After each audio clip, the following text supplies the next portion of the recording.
Hello dear friends, welcome back to the platform of I Can Accomplish. I'm Bineeta Das, special educator having 7 years of experience in this field.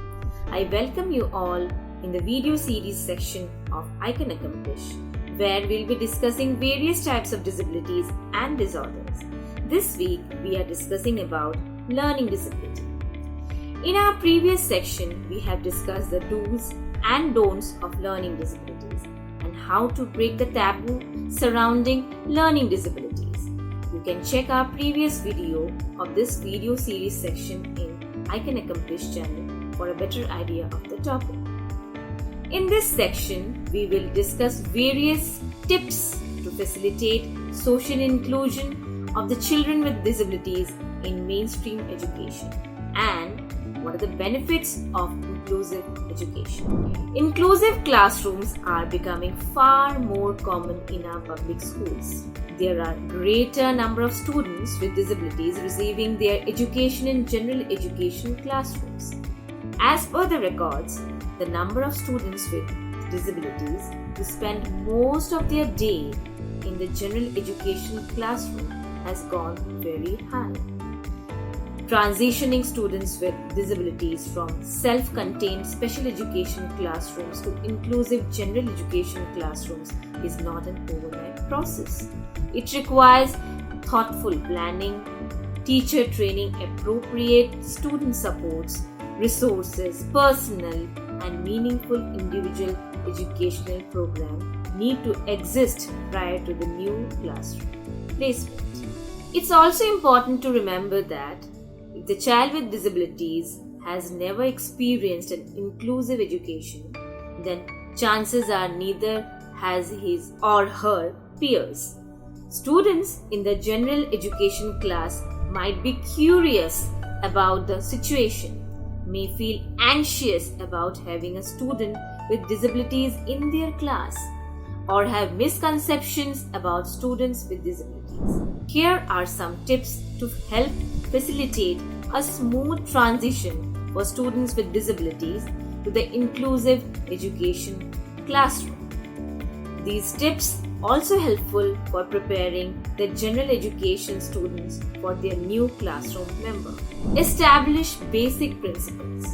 Establish general concepts about students with and without disabilities through class discussions, books, movies, or a guest speaker. Primarily, teach students that everyone wants to belong and be included. Everyone is different.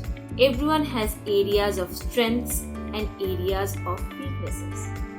Let each student share. Give all students an opportunity to talk about themselves, their strengths and interests.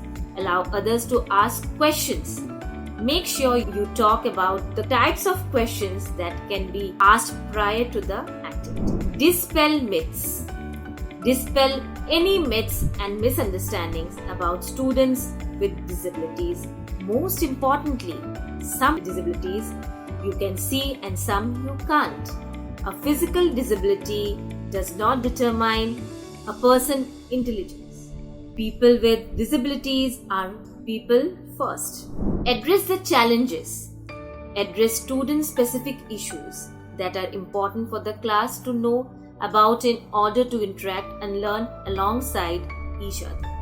For example, if a student has a peanut allergy, invite the class nurse and to talk about allergies and the importance of keeping peanut products out of the classroom.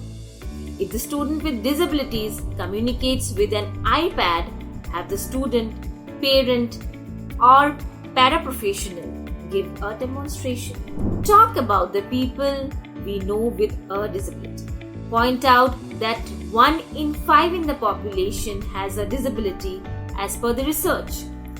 We will all live, drive, shop, and work beside a person with a disability at some point in our life. Highlight famous people.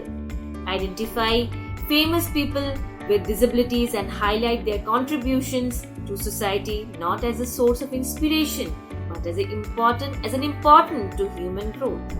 Give disability awareness lessons. provide an opportunity for students to become more understanding of people with disabilities by giving disability awareness lessons.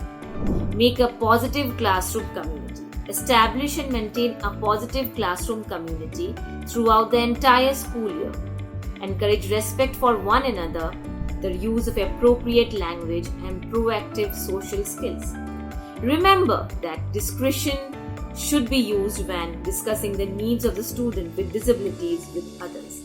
A conversation with the student prior to any of the above strategies can determine how comfortable the student is with sharing information about his or her disabilities. The sharing of information is not meant to put the students with disabilities on show, but help others understand what the student needs in order to participate and learn in the classroom. What are the benefits of inclusive education?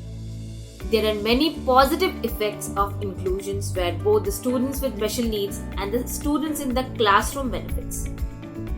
Research has shown positive effects for children with disabilities and areas such as reaching individualized educational program goals, improving communication and social skills, increasing positive peer interactions, many educational outcomes, and post-school adjustments.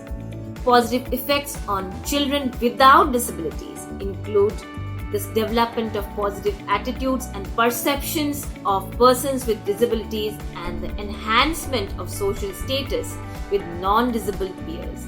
The overall benefits could be all children are enriched and have a positive attitude. Professional skills are developed for teachers. Parents are better equipped to deal with their children. Children with special needs are better prepared for independent living. However, the concept of inclusive education should not be perceived as a threat to special school programs. The special schools can concentrate on more difficult groups such as children with multiple disabilities, cerebral palsy, severe retardation, etc. Inclusive education and special school concepts are not competitive to each other, but are in fact complementary to each other.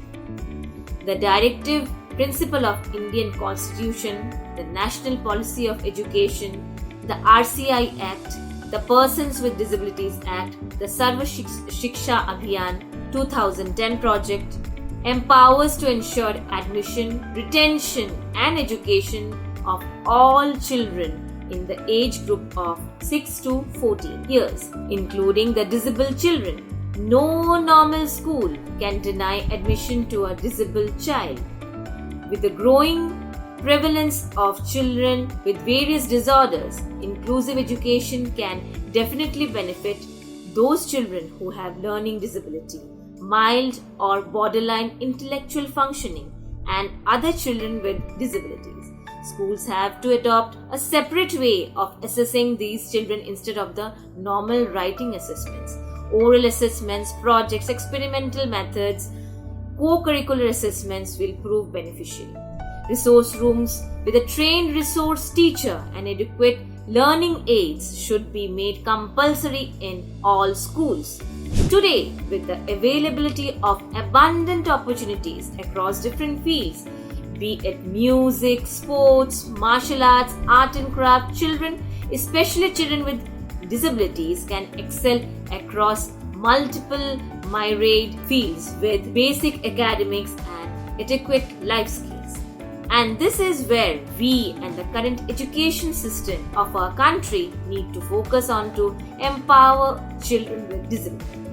With this note, we are ending our discussion, but promise you all to bring more awareness and facts about the topic. So stay tuned until we meet again. Don't forget to press the like button and to subscribe for our channel I Can Accomplish. Also visit our website www.icanaccomplish.com to more about who we are and what we do. Don't forget to click the library section to see some interesting videos too. So, this is Bineeta saying bye-bye to all my viewers. See you soon and have a nice day. Thank you.